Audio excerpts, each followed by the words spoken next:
share the record with you. So welcome to our session today.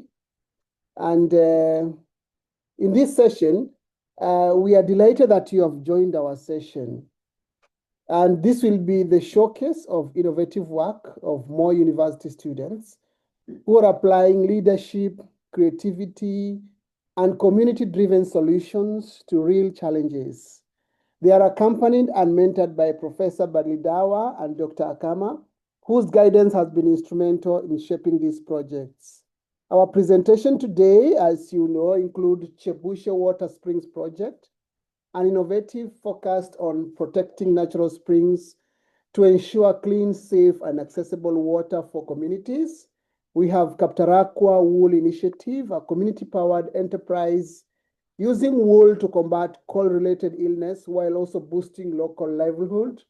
We also have Sirisia Malaria Eradication Project, which is a grassroots strategies to prevent malaria through awareness and campaign distribution of mosquito nets and community engagement.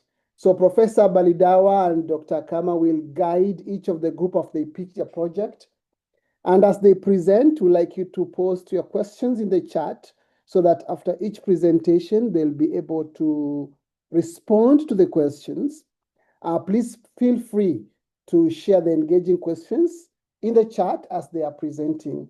These questions will be responded to immediately after each group has presented.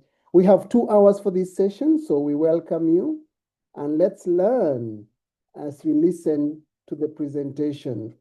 So I hope Professor Balidawa, you are in the room. Professor, are you there? Yes, I am. Good evening, everybody. Good morning, good afternoon. Wherever you all are, I am in the room. Welcome, yes. Prof. Welcome, Prof. And I hope Dr. Kama is there. Dr. Kama. So, Prof, can you coordinate your team so that we begin with the first team? Yeah, thank you very much. Thank you for giving us this opportunity again to make our presentations. And I would like to ask the program coordinator, who is Dr. Kama, to make a comment or two about today's presentations so that we're able to start, because I think what we have, as you've already seen, we've tried to set the trend, different stations, different topics, and they're challenging us on how best we can actually promote community development through our community-based education and service program. So Dr. Kama, when you're ready, please, could just say a word or two before we start.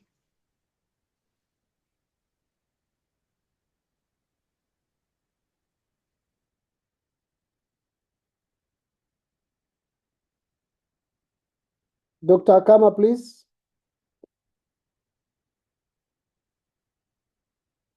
Yes, JB, how are you? I'm fine, thank you. Go ahead, make a comment or two before we invite the first station to start. Okay, good morning, good afternoon, good evening, wherever you are. This is Moi University, COBS 2. We are going on with the presentations from students, and we hope they will be inspiring. We are working together with communities, and we hope to endeavor to sustain whatever we are proposing today. These are just ideas from students that are at the ideation stage. Kindly beef up the presentations so that the students can be able to come up with a project that is sustainable. Thank you. Okay, so thank you very much. Is it Kamosor or Kaptarakwa beginning with the presentations, and are they ready? Representatives from the 2 groups, are you ready so that we get to listen? I know we had scheduled 3, but 1 is not quite ready. But we feel that Kaptarakwa or Kamosor, any of the 2 can start, and start by sharing your slides and be able to inspire the others listeners into what exactly it is that we do in the community, why we go to the community, and what we do with the community, and what is the impact that we are likely to make when we are dealing with the community. So Kamosor, Kaptarakwa, toss up between yourselves. Who's coming first? Let's start with Kaptarakwa.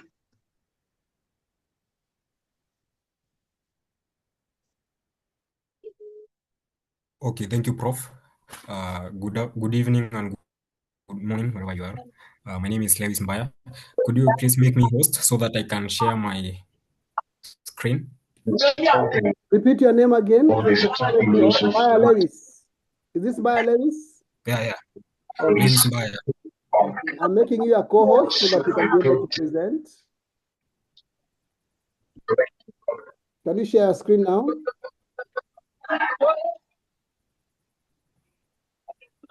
Okay, thank you. My name is Lewis Mbaya. I'm a student in university, a second-year medical student. I will represent my group, K.Obaigwa, in sharing our... I hope everyone can see my slides, my screen. Not yet. It's coming, not yet. We can't see at the moment.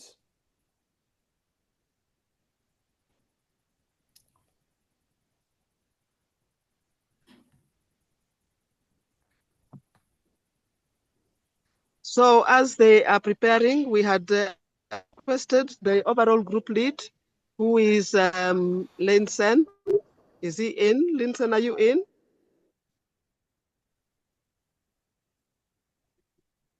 Linsen, are you in? So Mbaya, you can do slideshow. It has come now. I saw Linsen. Linsen was in. I saw Linsen on my... Yeah, Linsen is in. I can see him on the screen. Yes, and I think Dr. Kama had requested him to undertake a particular role. Sure. So Linsen, please take your role, and then Mbaya, can you use slide share? Click slide share. You're gone again. Mbaya, share, new share. Click on new share. Yes. Now go to slideshow. You are lost again.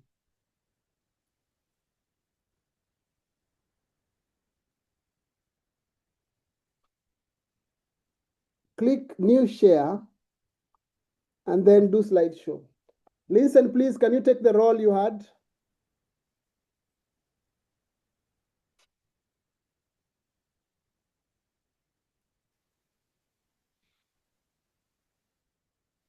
Just below where we have a slider for the magnification, click the slideshow.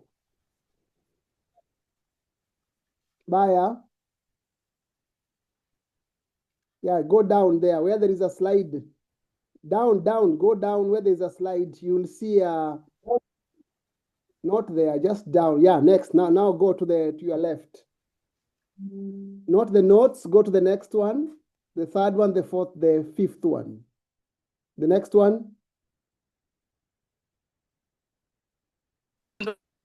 After the book, next one, next. Yes. Now we can see slideshow.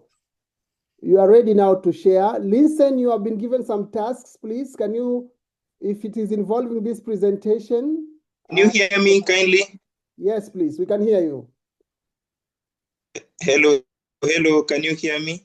We can hear you. That's great. So I'm Linsen Bueno, the overall coordinator of the COBS program. Yeah, I am on. Thank you for the chance. Good morning, good evening, good afternoon, wherever you are. Yeah, maybe they can just continue to introduce everything to do with COBS. And now that Lewis is ready, I think she can just continue. Before I'll be there in the background. Thank you so much. Listen, before she comes, you can have 2 minutes, just give an overall, because there are some people who are new today here. Just say something. All right. I don't know if I'll share my screen also. You can share your screen, no problem. For the 2 minutes given, can I share? Yes, you can share. All right. Okay. Thank you. So let me stop sharing so kindly that enable me share. Listen can share. Listen, I'm enabling you to share. So Listen, you can now share. Okay.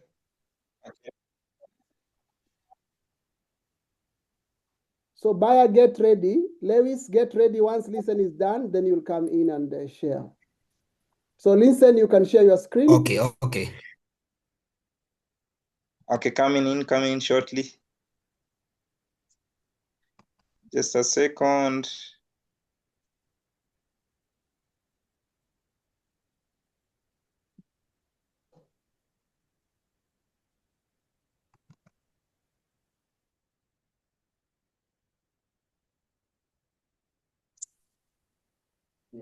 Hello. Yeah, we can hear you, please, but we can't see your screen yet. I am still disabled.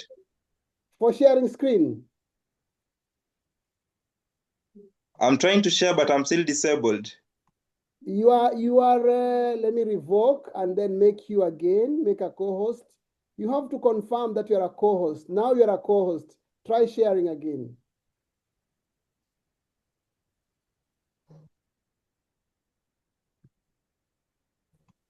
Can you hear me? Yes, we can hear you. Can you share now? Listen. All right. Was disabled, all right. Still disabled?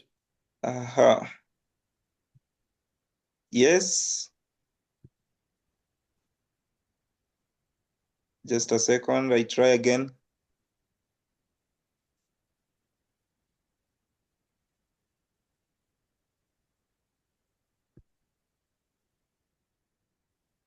Have you enabled? Okay, coming. All right. Thank you. So as I said, I'm Linsen Ngweno, and I'll introduce what COBS is for the members who are new to this program. So Moi University has a program called COBS, which starts in year 1 as COBS 1, then proceeds to year 2 as COBS 2 program. Yeah, in year 2, what we do, just a second, slides aren't moving. So in year 2, what we do is just expounding. We are placed in the communities. I'm getting some issues, just a second. Can you see my screen? It's saying you have started sharing your screen, but not yet, it's coming. But you can continue speaking as you are talking. Is my screen visible to you? Not yet.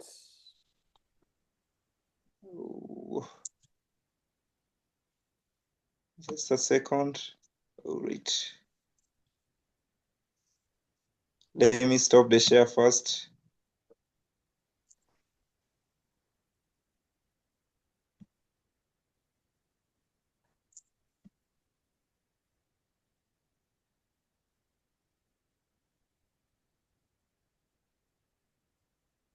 So when you're ready, hello. Okay, the screen sharing. The screen is troubling me, but let me just talk. Okay. Moi University has a program called COBS, which starts with COBS 1 and builds up with COBS 2, 3, and 4. So at our level, we are at COBS 2, where we are placed to the communities in different areas of Western Kenya and Rift Valley. We were 21 stations which were placed for that activity. And we've been doing this since week 4 of our placement. And I think this is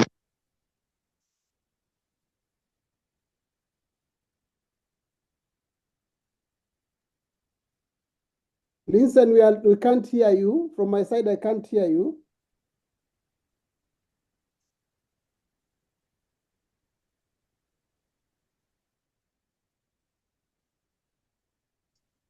We've lost him.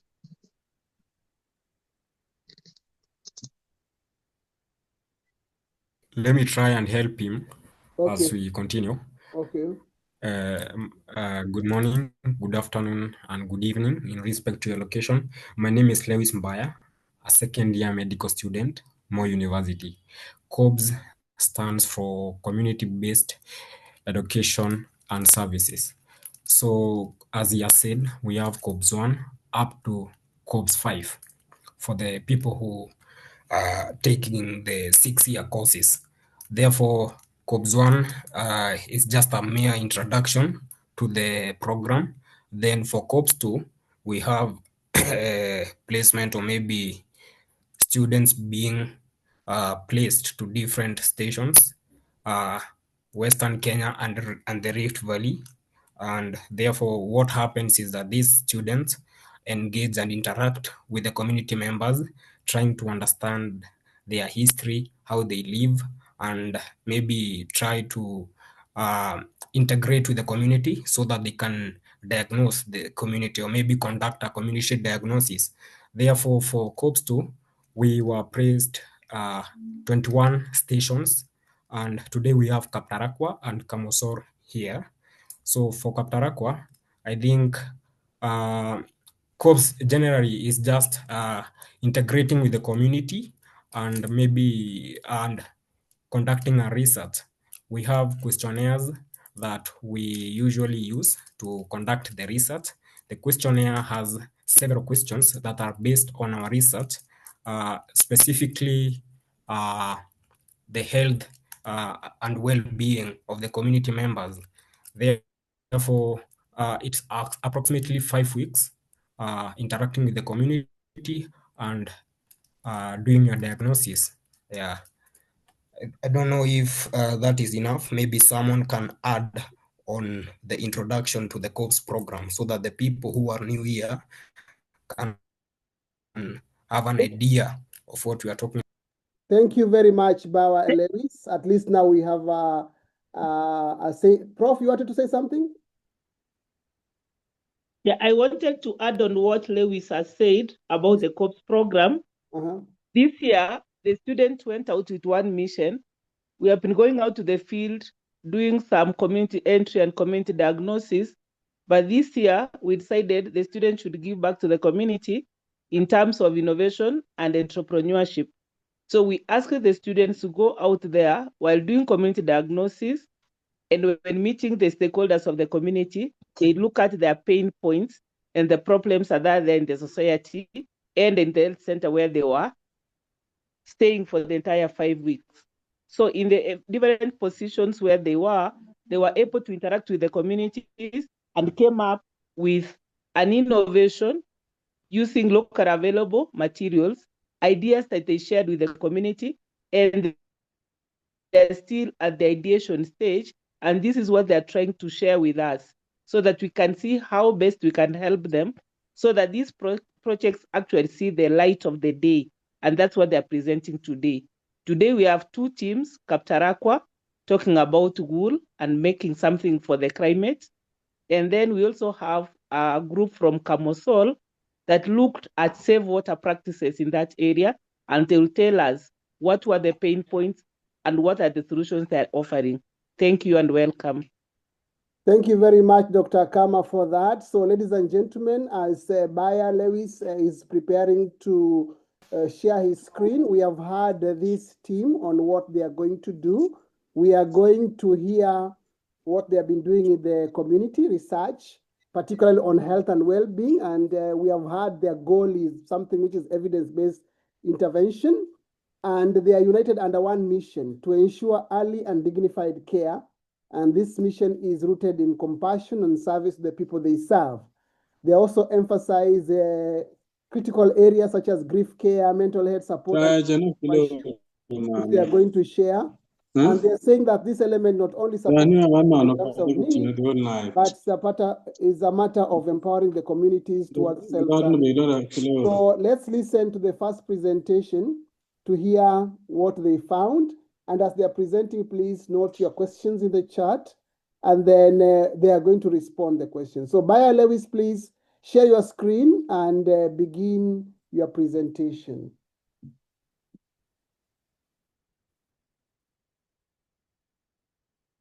Share your PowerPoint. Hear me? Yeah, we can hear you, but we can't see your screen. We are seeing you are sharing the Zoom screen. So share your PowerPoint screen and then begin to make your presentation. And we have colleagues from all over Africa. We have people from Southern Africa, Western Africa, Eastern Africa, and other places. Lewis, are you there? Yeah. Yes, the screen is coming, but make sure you are sharing the PowerPoint screen. Yeah, now it is on the slide deck. Now make sure you do PowerPoint show. Yes, let's go. Yeah. Can you hear me? We can.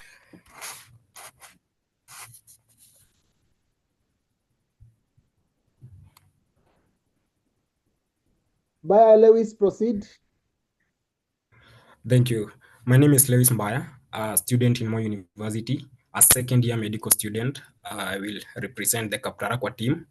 And first of all, maybe I can just give you a brief description of where Kaptarakwa is. Kaptarakwa is in the Rift Valley,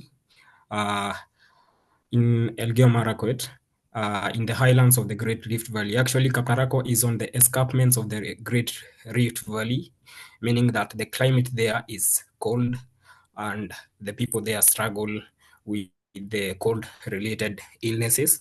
And actually, the annual average temperature of Kaptarakwa is 18 to 20 degrees Celsius. And maybe during the wet seasons or maybe the cold seasons that range from April to October, the temperatures drop to actually 4 degrees. Therefore, in Kaptarakwa, we identified 3 problems. As I've said, the first problem is the cold climate that leads to the high prevalence of the flu-related illnesses. And from our statistics, during our diagnosis, 44 households out of the 140 households complained of the URTI, the upper respiratory tract infections. And we had 2 cases of pneumonia, and I think a case of asthma. Therefore, the flu-related illnesses are a challenge in Kaptarakwa. That is the first pain. The second pain is the financial hardships. Actually, out of the 140 households, 74 households complained that they were unable to access healthcare due to finances or maybe the high cost of the finances, meaning that the members there face financial hardships. And the other problem is that the existing warm clothing are of either low quality or unaffordable to the community members. From the Kaptarakwa Sub-County Hospital, from the medical records, we had a research on the statistics of the prevalence of the illnesses. From the top 10 diseases that we researched, we had pneumonia, URTI, and asthma as the top 3 illnesses that affect members around Kaptarakwa.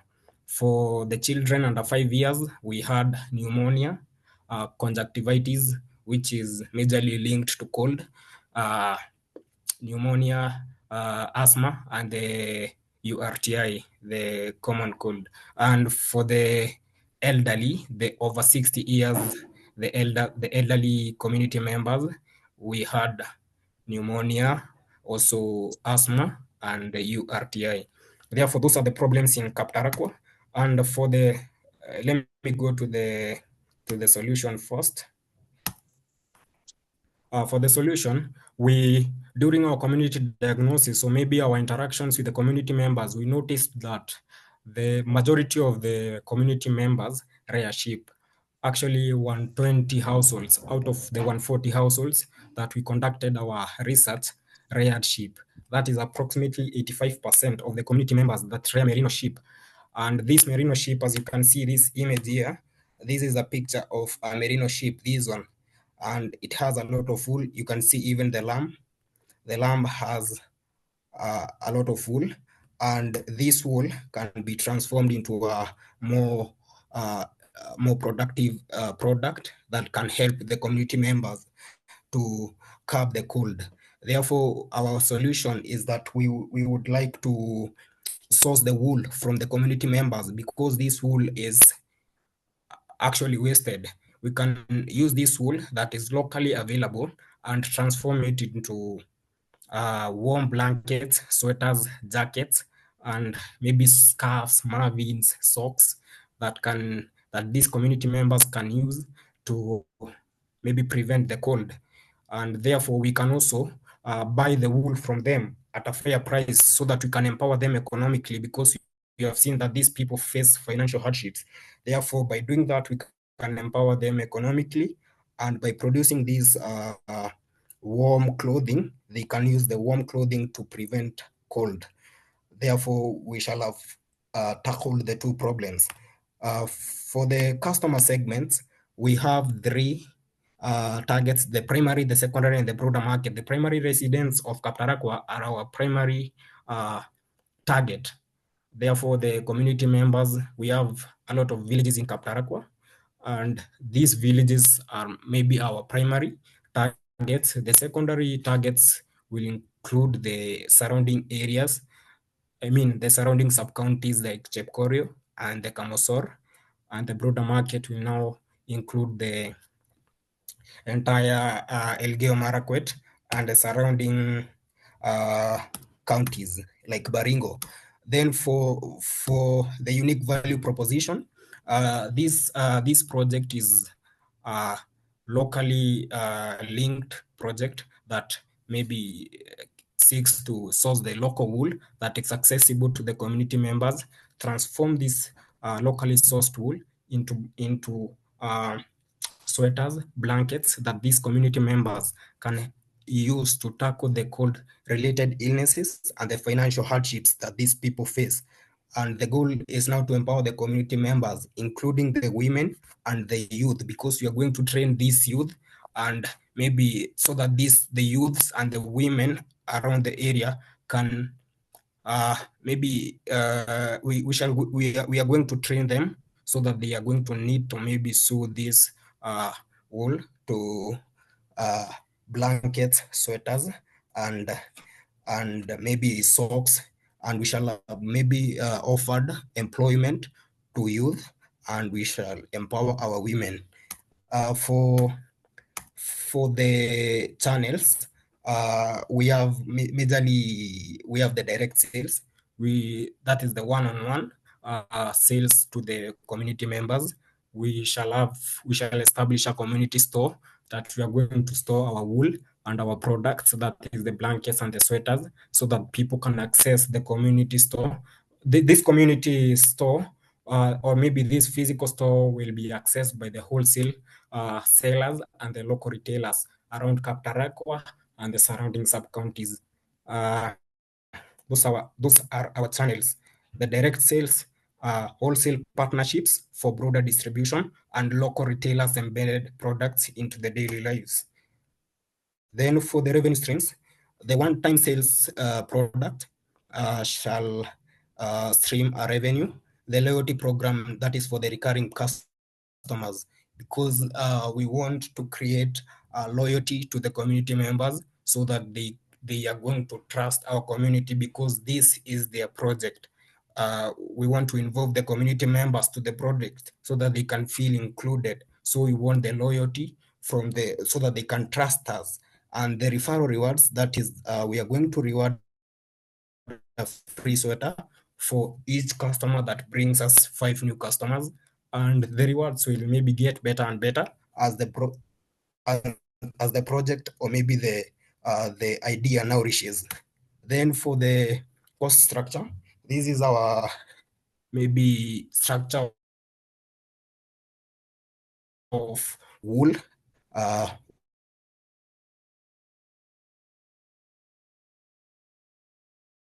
We also need a physical store and a chlorine bleach to maybe bleach the wool, because the wool needs to be a knitting machine.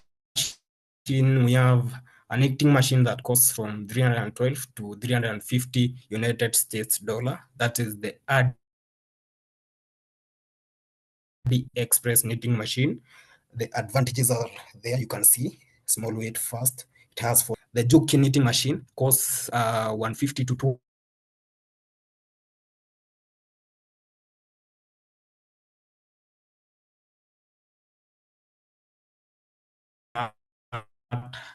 patterns. Then for the other cost,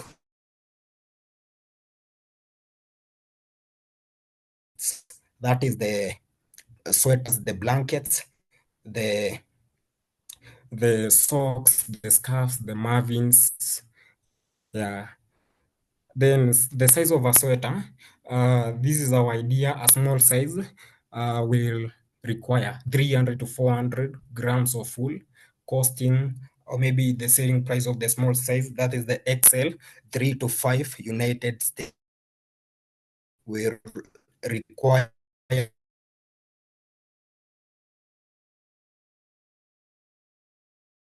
$5 to $9 United States dollar. Then to have or maybe to acquire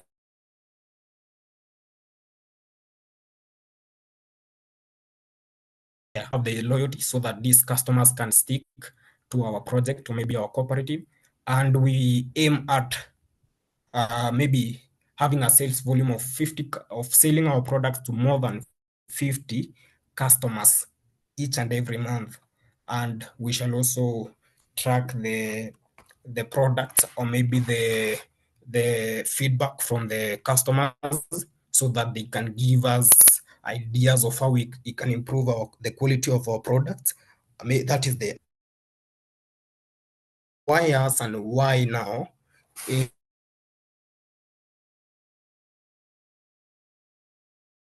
Local wool that is of low cost, and this wool will be transformed into a more productive product that is going to help the community members tackle their challenges of flu related illnesses and financial hardships, because we are going to buy the wool from them at a fair price and maybe empower them economically, financially.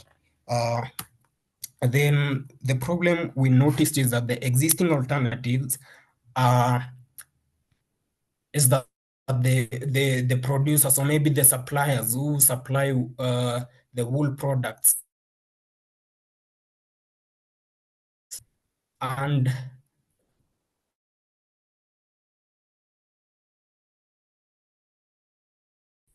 maybe the quality may be high, but the affordability is going to be low because high value. Therefore, these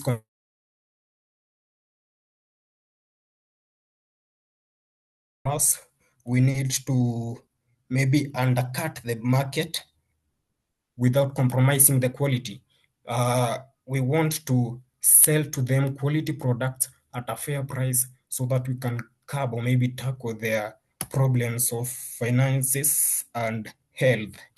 Then our early adopters include the community champions, Kaptarakwa residents, Chepkorio, and the surrounding sub-counties who are going to spread awareness of our project, and maybe we shall use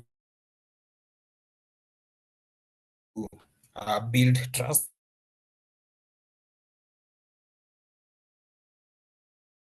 Start transforming local wool into affordable, high quality clothing so that we can solve the health, maybe the cold related issues in Kaptarakwa, and maybe tackle the economic challenges consecutively.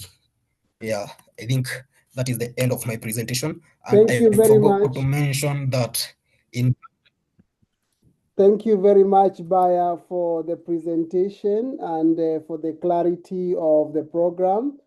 Thank you very much for taking us through the issues which you identify. Very elaborate, 44 out of 140 household you have reported about URTIs, 2 cases of pneumonia, 1 case reported. Children under 5, you talked about pneumonia, conjunctivitis, asthma, UTI, common cold. Elderly also are involved, and overall you talked about flu-related widespread. I want you to read the questions in the chat so that we'll give you a chance to answer them. And you also shared about financial and social barriers, where you talked about 53% cannot access health due to financial hardship. There's also an issue of existing warm clothing, which is low quality and unaffordable. And according to your diagnosis, 120 out of 140 houses have access to wool, but it is underutilized. So you saw wool is seen as a waste, but there is an issue, an opportunity for you to have it as a solution. And therefore you came up with a proposed solution of sourcing the wool locally, transforming it into blankets, sweaters, jackets, socks, and scarves. So you are talking about dual impact to prevent the cold related, as well as to provide economic empowerment. And you have a target group, which is the local household, secondary neighboring counties, and region counties like Elgeyo Marakwet and Baringo. And you also gave a unique value proposition that it will be locally driven project, and it is addressing both health challenges and financial hardship. You have also talked about involving training women and youth in the production. Thank you very much, and your team is here. There is a series of questions which have been asked in the chat. So Lewis, you can go through the chat from 2000 hours. Yeah, look at the question and please respond to those questions.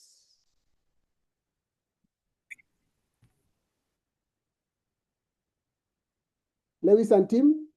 Okay, the first question. Yeah, the first question, how accessible is the wool to the residents? Would it also be necessary to also consider enhancing the general textile design and related skills to the community beyond the sole problem? Yeah, that is a great approach to the project. I think, for example, in Baringo, we have farmers who cultivate wool, and this wool can be also, that is the cotton wool. This cotton wool can be also enhanced or maybe reinforced so that we can have a general textile skills, maybe to enhance the project.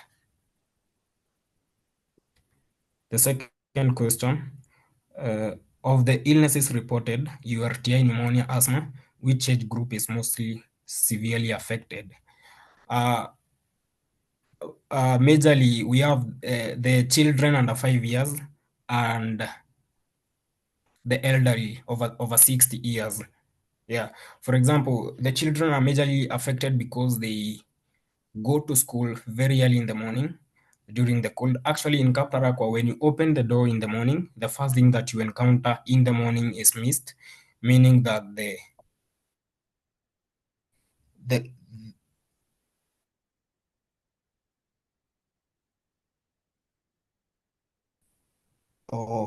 next questions, how do you plan to set fair prices for buying wool from households while keeping the final products affordable to the community? These community members have a lot of sheep, and the wool is, I think the wool is sustainable. Therefore, we can buy the wool from them so that we can empower them. Remember, these community members are facing financial hardships and they need a solution. So we think we thought that buying the wool from them at a fair price, because they cannot afford in the first place, we would like to maybe make them affordable to them, and then keep the final product affordable. We shall keep the final product affordable by, I think, we shall train the youths and the women around there so that they can, we shall equip them with skills of knitting and sewing. Yeah. Sustainability. I think someone from the team, because we worked as a team, can help me answer the next questions. Bradley, can you help me answer the question on sustainability that is beyond initial training? How will we ensure the youth and women continue to produce, market, and expand the project over time? Back to you, Bradley.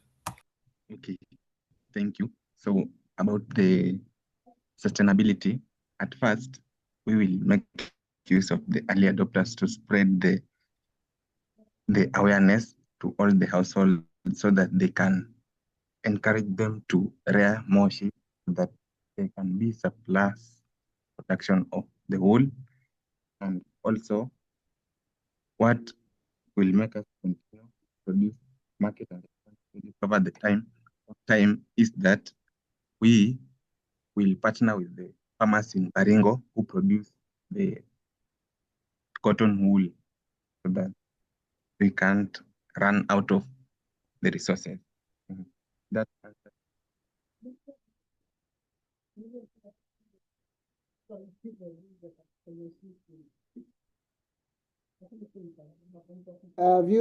we can't hear you, are breaking. Are you still talking?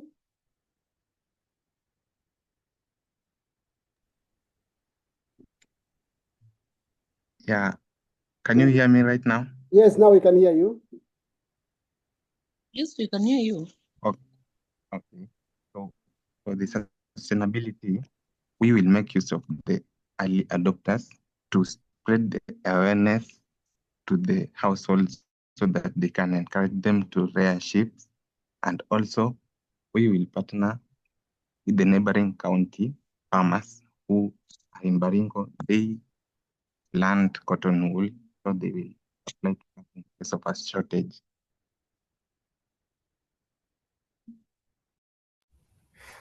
There is a question on measures to place, measures to make to stabilize the pricing of the commodities without compromising the quality.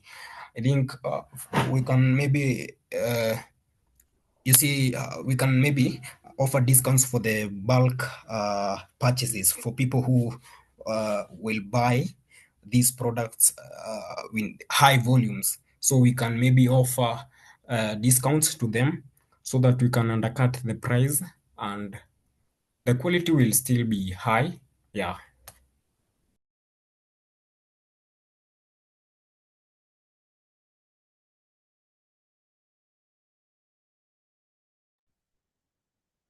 Thank you, Baya. Thank you, team, for your great presentation. Can we give them a round of applause to appreciate what they have done? Let's give them a round of applause for the great presentation that they have done. We have really, really enjoyed.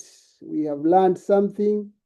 And there's also some advice given there. You can read it to see how best to, yeah, and Linsen has also added some ideas on your presentation that is okay.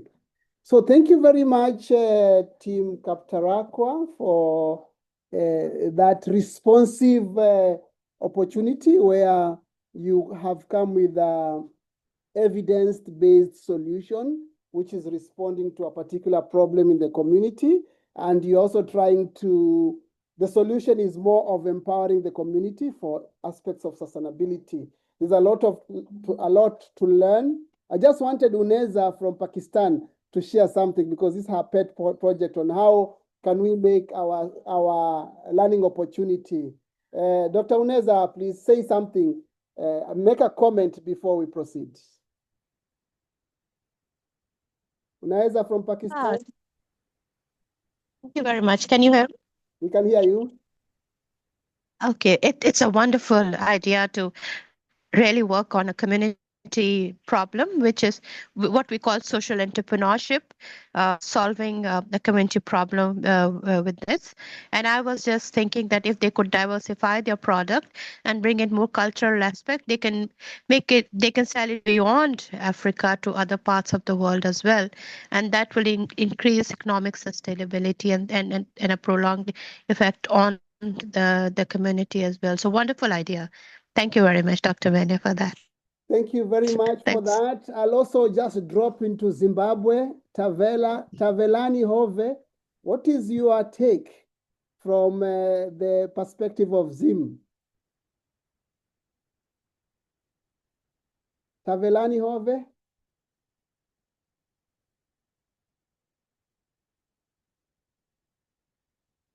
Tavelani Hove?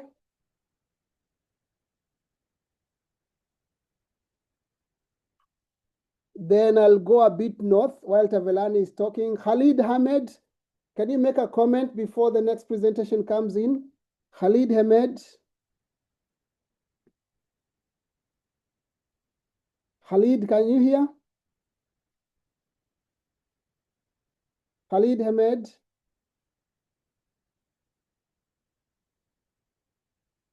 We can come here to Kenya and I'll pick one person to make a comment before we proceed. And you can also make your comments in the chat about the whole presentation. I saw people making comments that is good. But Tavelani Hove, I'm waiting for you, and Khalid Hamed, if you are able. Can Jacqueline Monari, can you say something? You are here very early. If you're not part of the group, Jacqueline Monari. Jacqueline Monari.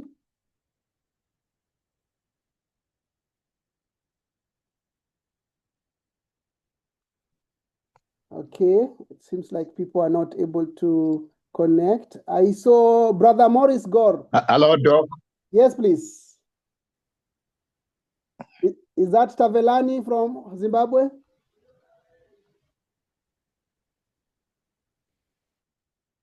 Please proceed. You're having connection issues. We can't hear you, Hove.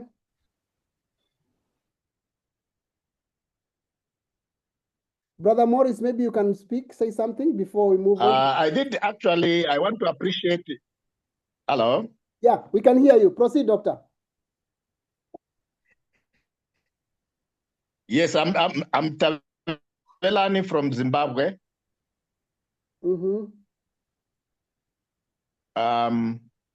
Yeah, I just want to make a comment. What I did really appreciate was the issue of training the youths and the women from that area. And just like in Zimbabwe, I hope it's the same thing in Kenya. You find that our youths and our women are generally left out some of these what I would call income generating projects.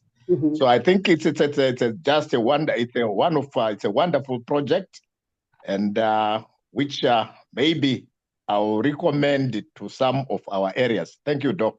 Thank you very much, Doc. We go to Khaled Hamed. Khaled Hamed, can you hear us?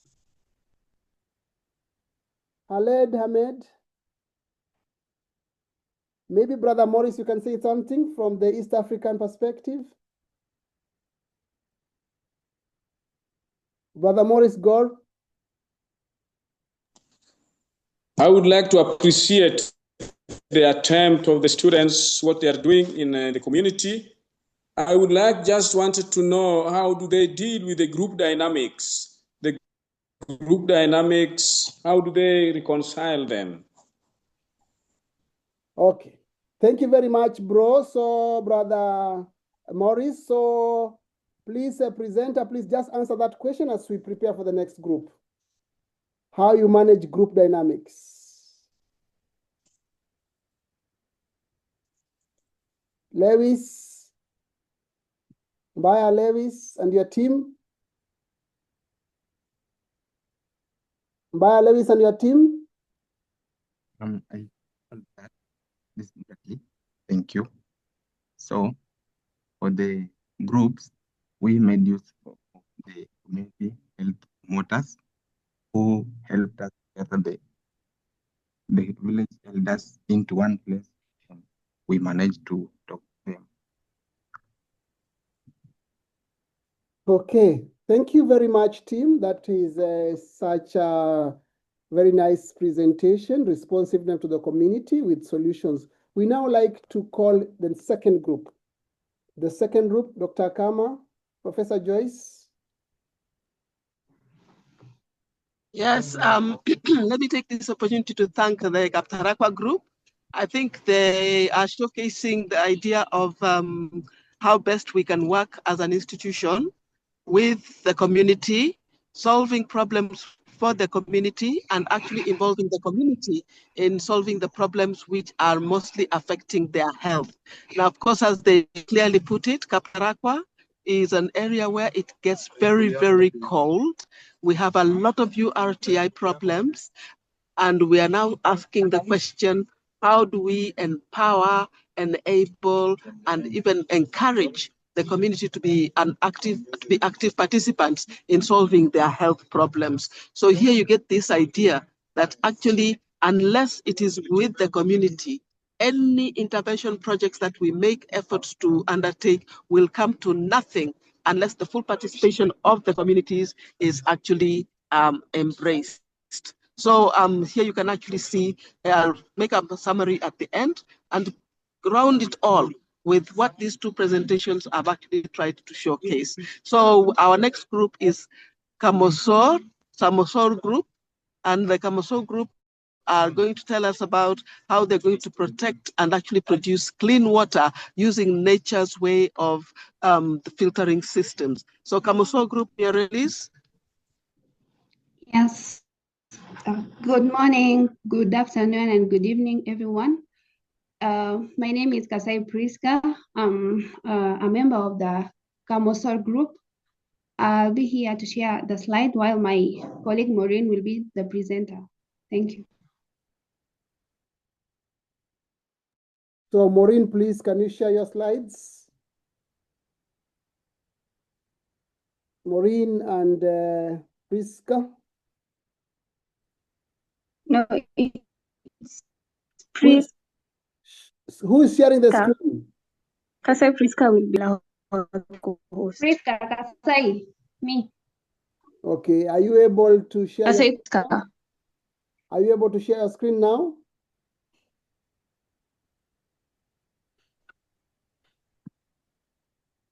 Meanwhile, Maureen, you can begin giving us background as the screens are coming up. Yeah, slideshow. Okay. Thank you. So good morning, good afternoon, good evening to everyone. My name is Kabeswa Maureen, student from Moi University College of Health Sciences, representing the 13 students from Kamosor Station. That there's a major water supply to the residents of Chesoi sublocation, which is located in Marakwet East sub-county in Elgeyo Marakwet County. The Chebushe spring is the main water source supply for the residents there, and it's mainly unprotected, became a major problem. The unprotected spring has contributed to a significant disease burden in the community. From statistics, we found that in just 3 months, about 88% of the people, which is apparently 67.7%, have been affected by the typhoid fever, with children also commonly suffering from diarrhea and amoebasis.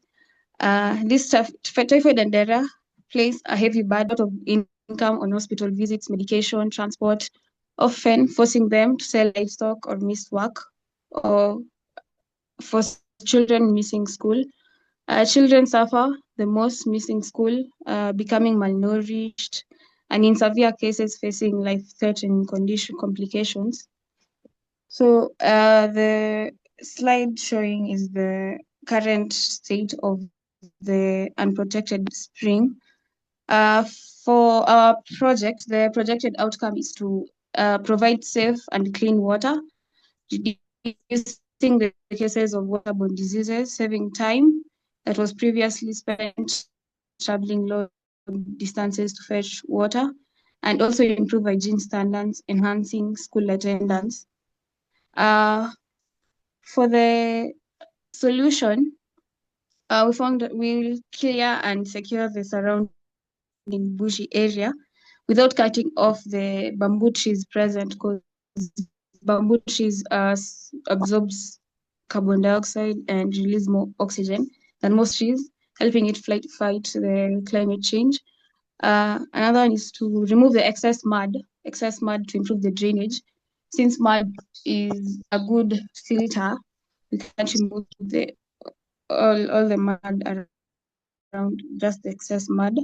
We'll also fence the spring using a combination of post, wood or concrete, but a more sustainable one and a durable one is concrete. Box, establish a community management committee for scheduling, maintaining, and conflict resolution.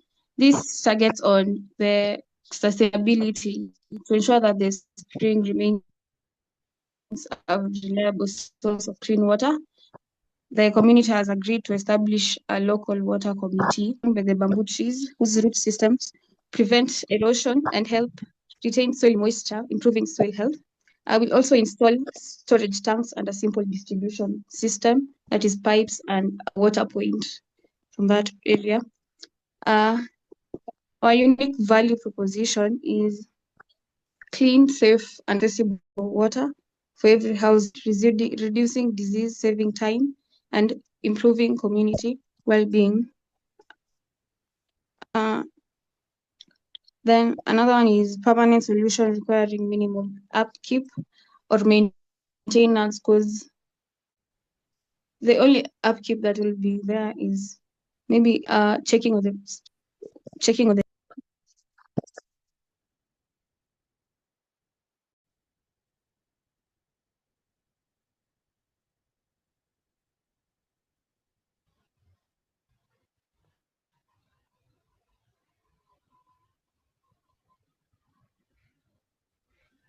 Have we lost the presenter? Presenter, can someone step in from Kamosor?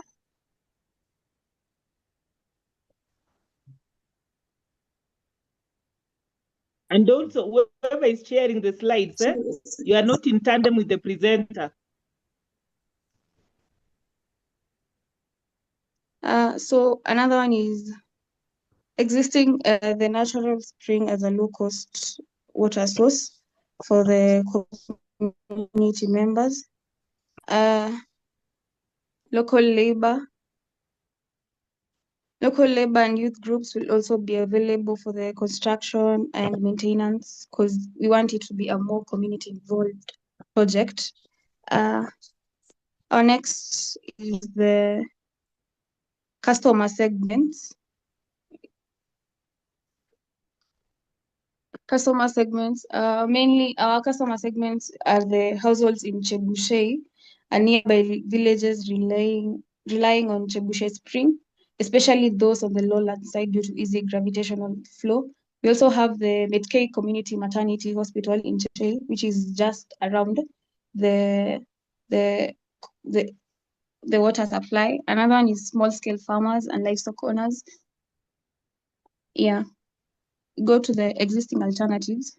There is protected spring, which has a poorly constructed fence. This can cause risks of sliding, even presence of snakes around there. Another one is the distance borehole and rivers. This becomes time-consuming since people have to go for a long distance to fetch water. Another one is buying water from the vendors, which is very costly, and the spring is just a cheaper option to the residents. The key metrics are the number of households using the spring after the protection, the daily active users, water flow rate and quality tests, and reduction in the reported waterborne diseases. The high-level concept is Chebushei Spring, your neighbor's safe water source, protected for today and for the future. Main channels will be the community meetings, that is the barazas, partnering with the local schools around, the churches, the health center, that is mainly the K Community Maternity.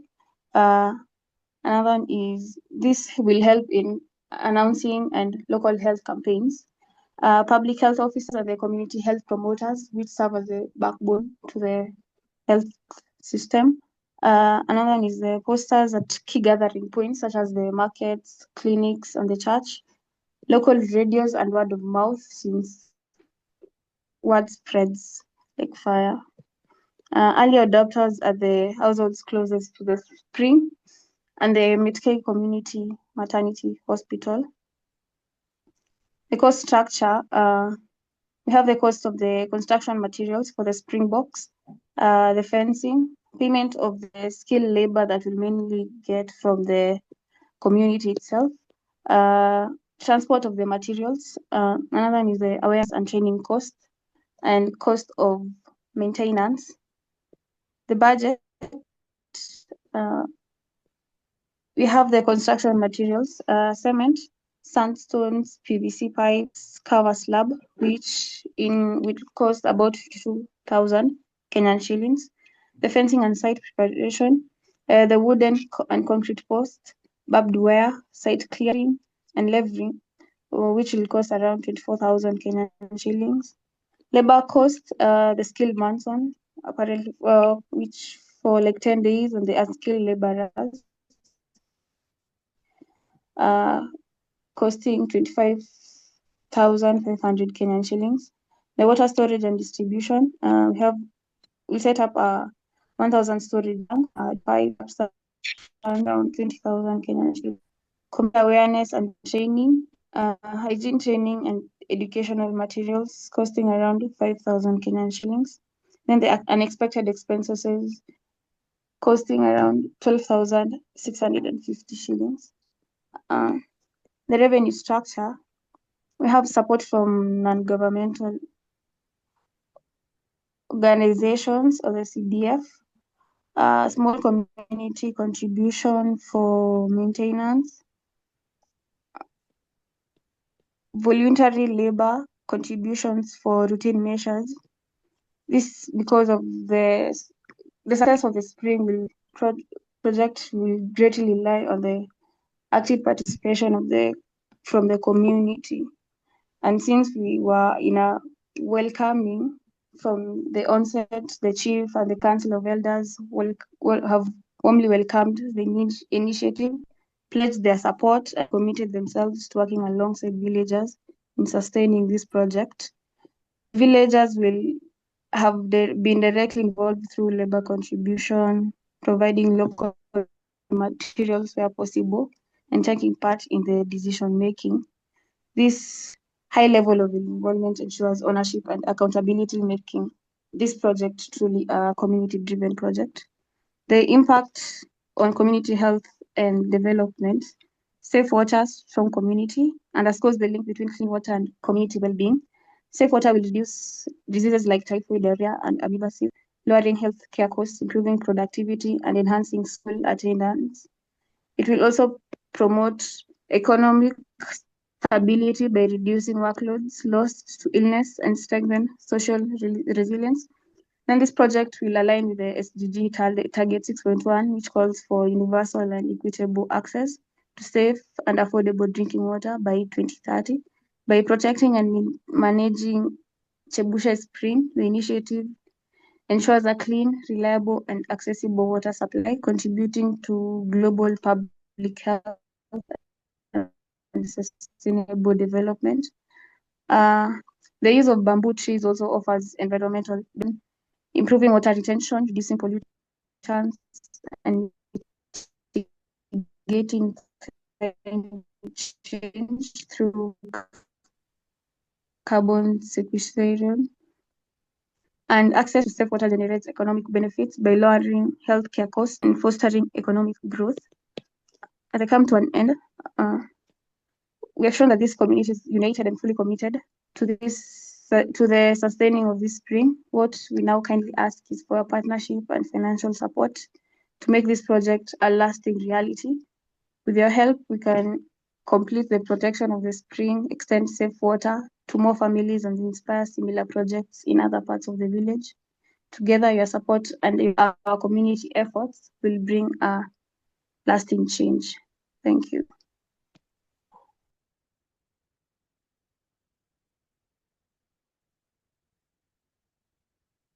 Thank you very much for the presentation. Can we give that group a round of applause? And please share your questions in the chat so that they can be responded to. That was quite an exciting presentation where we have seen your desire to protect a spring, which is being used by the community. And from the evidence you have provided, you have talked about being unprotected, but you have also traced frequent waterborne illnesses such as diarrhea, fever, and pneumonia in children. You talked about high healthcare costs that you identified from the data you got, as well as learners missing school because of the same issue. You also talked about the maternity hospital and household facing a risk in terms of the unsafe and access to the water. And you have come up with a proposed solution about securing the spring with fencing, bamboo preservation, and also improved drainage. Talked about supplying the water through PVC pipes, storage tank, and water distribution point. You have also talked about empowering the communities through community management committee for oversight, scheduling, and maintenance, as well as integrating awareness and training programs for safe water use And you expect this outcome whereby there'll be clean water, safe and affordable, reduction of waterborne diseases, improvement of time management because of fetching water, as well as great well-being and resilient. And you have given us a budget of what is done, but you also talk that other like CDF contribution can be able to help you. So you have come up with a low-cost, sustainable project that will improve health, education, and livelihood while empowering community to maintain its own clean water supply. Thank you very much for the detailed presentation. We now see how protecting this spring is not only affordable, but also deeply impactful for health, education, and livelihood. The integration of local labor, external support, and training makes this project realistic and sustainable. So let's open door for clarifying questions.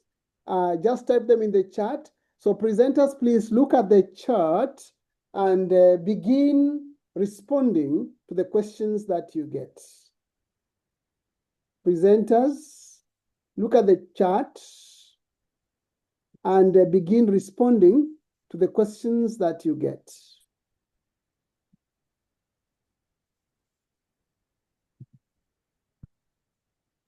I'll start with the first question. So unaweza, a great project, how do you purify the water? Mainly, the spring, mainly the water may seem clean, but it is essential to purify it before drinking to remove possible contaminants. One of the most common, effective, and easier method is boiling. That is the simplest and the most reliable way of purifying water. That's why we'll educate the community and teach them the methods of purifying water. Another method is using water filters. Water filters can serve as a physical medium to remove contaminants. Filter can remove larger particles like sediment, dirt, and some bacteria or protozoa. Another method can be through chlorination, that is a chemical treatment. Yeah. Okay, proceed over the questions. There are many questions.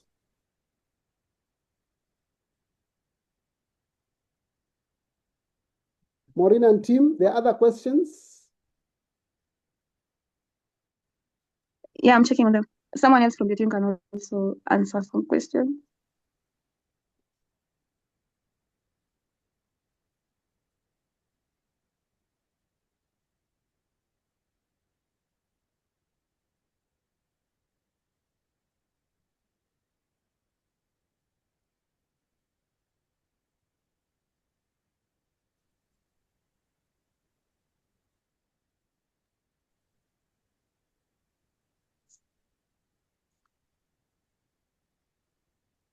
Yeah, have we lost the presenters? No. I'm not hearing anything. I want to answer one question. Proceed. Go There's ahead. this question asking, with multiple households depending on the spring, how will access to be regulated to avoid conflicts during peak usage time? During our presentation, we talked about piping. The water will be piped to the individual households. I don't think there'll be any conflicts that will arise because the water will be going to the pipes into individual households and the Med-K hospital.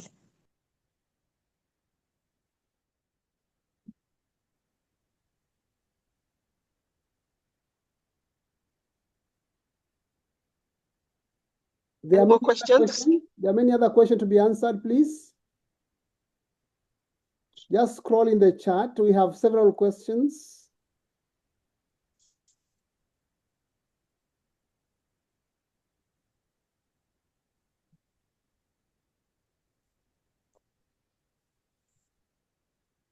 Co-Chair, if you could kindly go to the chat box, there are quite a number of questions there, and hopefully the team should be able to give us an idea of the answers they're likely to share. Share if you please.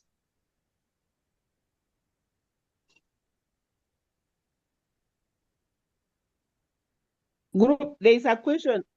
Chair. There is a question Maina. on the issue of ensuring how they are going to measure the outcome or the impact on school-going children. Maureen and Tim, can you answer that question? Are you going to measure the impact of treating this water so that the kids will go back to school? How do you measure that impact? Well, we'll measure it by confirming the school attendance, taking through the help of the community promoters, go and the head teachers in surrounding schools. We'll measure how high the attendance has improved. Yeah.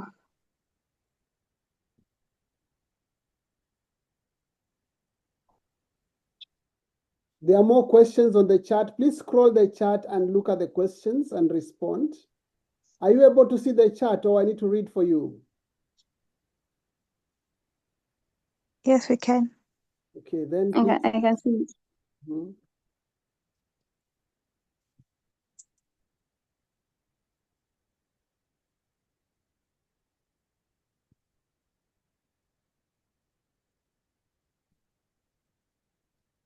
Okay, Kamosor. Any more questions in the chat box that you think you're able to answer? If not, then we consider them in our other forums. We should be able to try and make sure that the presentation is clear with respect to the issues. Prof. JB, there's a question on sustainability and the question of scalability, and also the issue of at what point are they doing the purification of the water? They mentioned about a storage. I think that's where they should be able to treat the water before they distribute it to the homesteads. Then the other issue on scalability, if this one becomes a success and if they discussed it quite well with the community members and the other stakeholders, they can be able to scale it up to all other water sources in the area so that they can have so many people getting piped water into their homesteads. The other issue that has been asked about this project is water protection, like peak times. We realize in these zones, the area is not densely populated, and if they'll be able to distribute the water to the homestead, then from the homestead, they can be able to fetch water from those homes. And the ones who are going to pick from the water source, at any given point, I don't think we are so populated in that area that there will be conflicts of interest when they're getting the water from that source. Thank you. Thank you very much for that support. And I think I'll pick some few comments across board so that we get, please raise up your hand if you want to say something, to make a comment, so that I don't pick a project member. For those we invited who came to observe, we have listened and we have seen the kind of proactive responses to the community and how it can be made practical and responsive and what needs to work for it to be successful. Sister Agnes Sandy, can you share some comments about what you heard? Sister Agnes Sandy, any comments?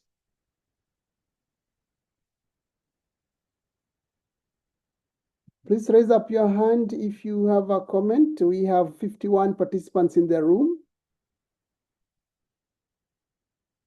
The first round, I called specific people. I want volunteers now so that we hear from you. For me, it has been a very exciting project, and I like what I'm hearing. I come from the International Baccalaureate curriculum, and we really do something similar with our diploma students, and it is very, very similar in terms of their extended essay and their participation with the community. So I'm very happy to see it extending at the university level. Any person to give a comment? I think I saw Enos Barasa. Are you there to say something? Enos Barasa from Kenya. Dr. Nduku Mutua, any comments from what we have heard about the amazing work these teams have done? They are not just studying, but they are responding, empowering the community.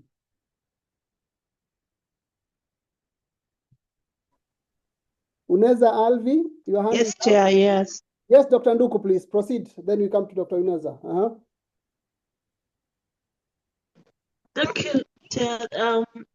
That was incredible. It's always very good when we impact on the societies and our communities, and especially when the project is taken up by the youth. It really gives that youth in that area empowerment, and that they see they are enlightened, that they can get a lot, they can utilize whatever resources are near them to impact positively and to assist more people than just those who are around that area. And you know that water is life, and without water we cannot do much. And then this paper has really, whatever they have presented has really brought out the solutions to those problems, even about the diseases that can be spread through water that has not been purified. So we want to commend the presenters. Thank you, and let the others also emulate. We learn from the others, and we keep on learning and relearning so that we can also replicate the same in our own societies and communities. Thank you very much. Thank you very much. Then we go to Asia from Pakistan. Dr. Uneza, please share your comments. Oh, well, very interesting project, I would say, as an environmentalist and a sustainable development practitioner, and someone that works at university and works with students to take them into the community to really bring about change. I think this was wonderful to hear. And then, like Africa, Pakistan has similar water issues and waterborne diseases as well. There are far off places where women fetch water, and water is definitely life. And when we in the urban areas, even their water is very scarce now, and the water has to be purified there too. And in the rural communities that I'm currently working in, no water is pure. So before taking any water there, one has to consider that. That's why I was asking, how do you purify it? So I'll really suggest that instead of leaving it to the community to boil the water or do a filtration of the water, it is suggested that before the distribution, if that layering filtration could be done with gravel, sand, and stones and charcoal, at least first level of water purification can happen before distribution. And then second level, chlorination or aeration or boiling could help there. But it becomes difficult because people have to really burn wood and get energy to purify water or use solar to do that.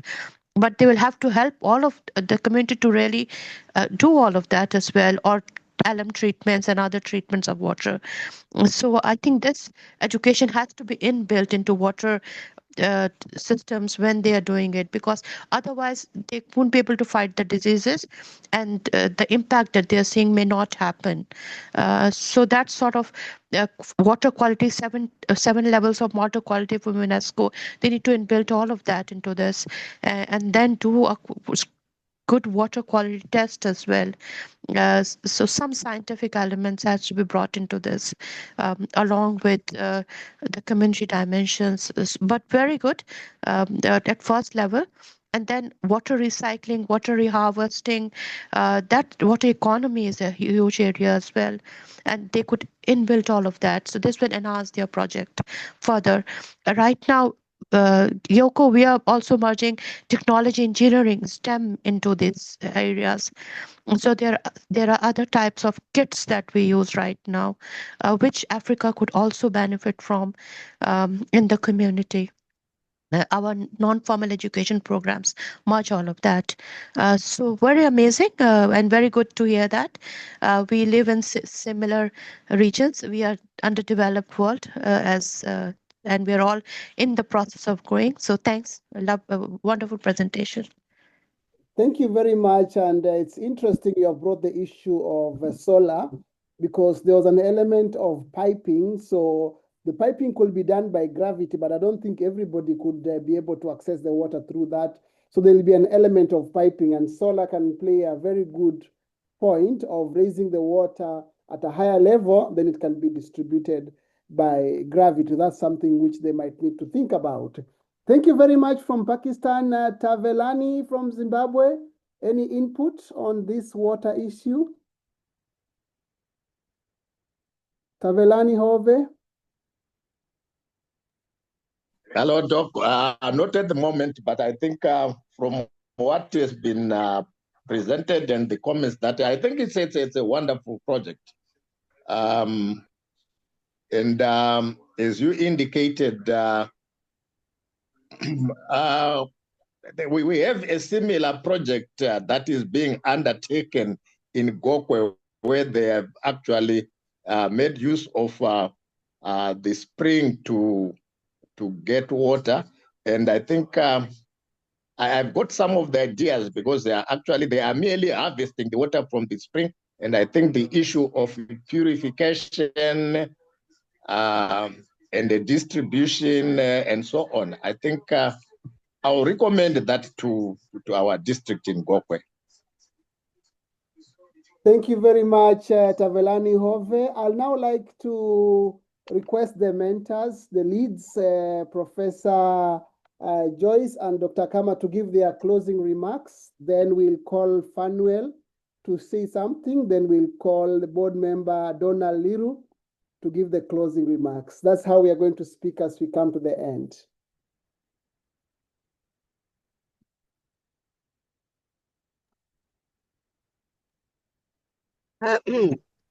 Dr. Kama, you can go first and I'll follow you.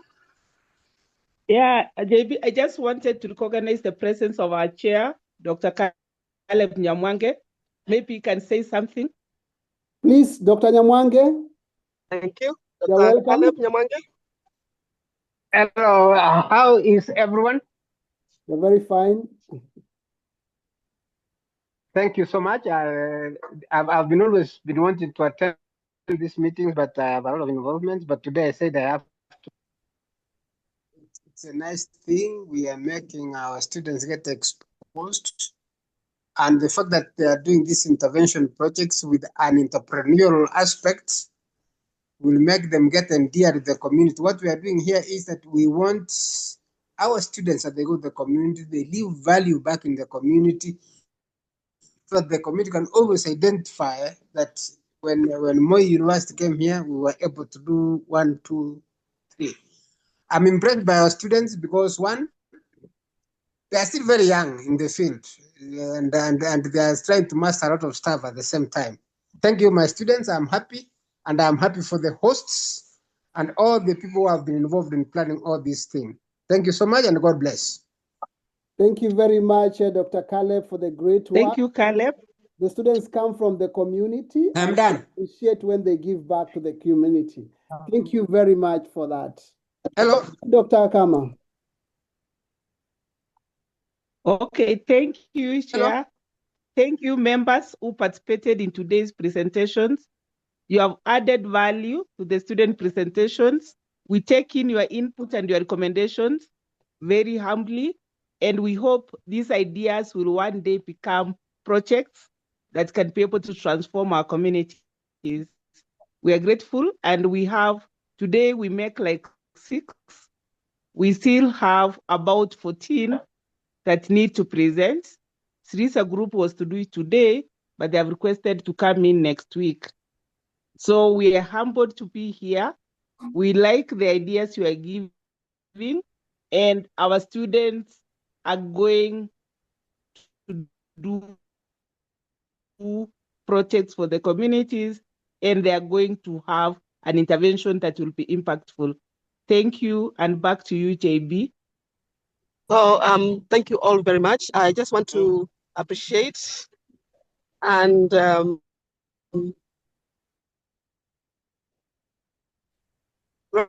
recognize that what we are trying to do as a program, which is community-based education and service, is to try and showcase how we are asking ourselves, that is what you are capable of doing. And at the same time, as you can see, it also is reflected in one's attitude.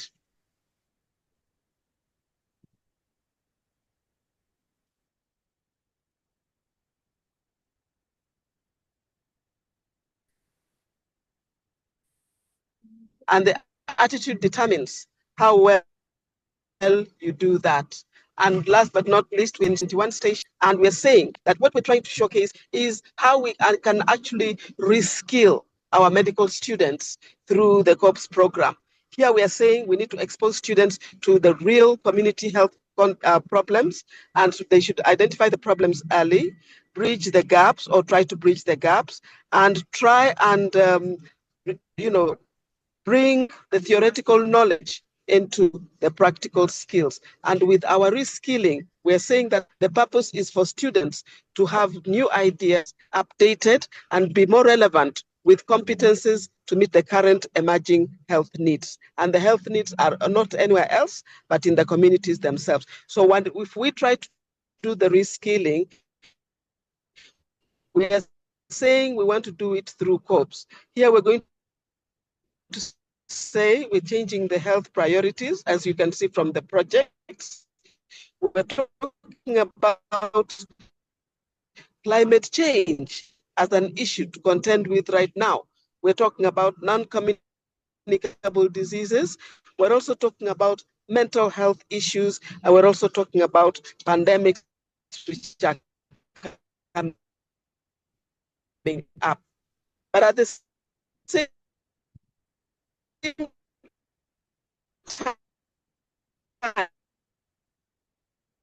time, we are making sure that our students are not left behind with the technological shift that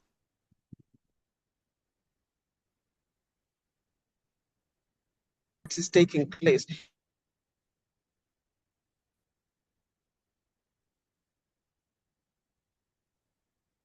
So that is also making our students outstanding, and we are shocked. So what do we expect as an outcome? We expect our students to become competent in the scope of primary care approaches. They're able to handle them.